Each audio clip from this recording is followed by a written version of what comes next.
Welcome to our presentation of Culture of Consumption, Money, Trade Goods, and Fairs. Money.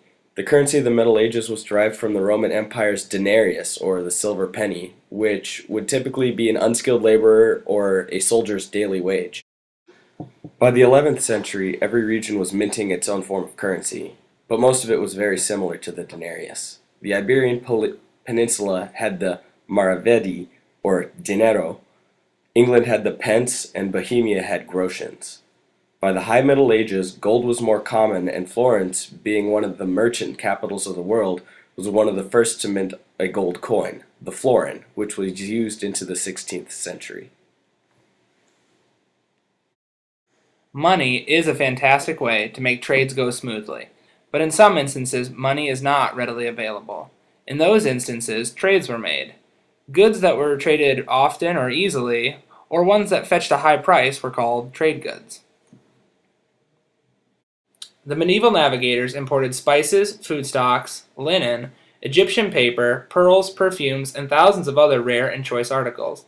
In exchange, they offered chiefly the precious metals in bars rather than coined, and it is probable that at this period they also exported iron, wines, oil, and wax. England prospered during the Middle Ages due to the commerce and trade in wool, which was produced in England. Pack horses could not carry heavy loads, so most land trade was in high-value, lightweight goods, such as silk, spices, perfumes, or jewels.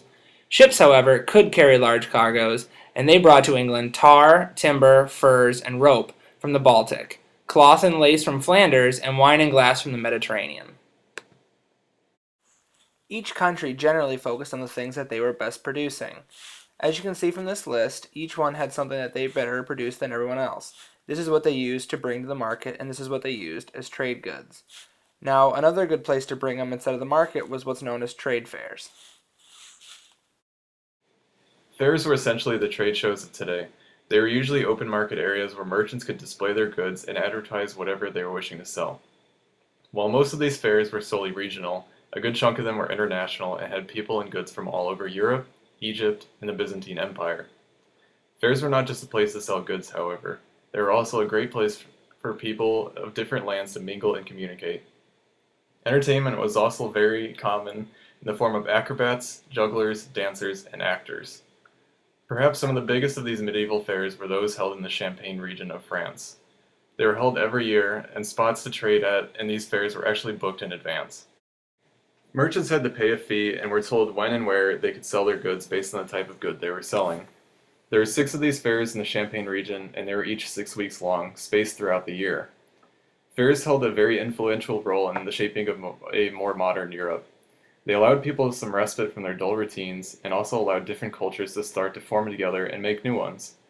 It was not all to last, however, as during the late 13th century a mini ice age hit Europe, along with the plague in the middle of the 14th century, wiping out most of the population, and leaving most trade to be distant coordination between partners that were already established. As you can hopefully tell, trading has been an integral part of society even since before the Middle Ages occurred. Through the use of money or outright trade, trade fairs and other ways have helped increase and manage trading since before the Middle Ages. Even today, you can see things like fairs and other money usage everywhere. As you may have seen on Black Friday, trade is still a very important part of our society, and people everywhere still take part, no matter where they are.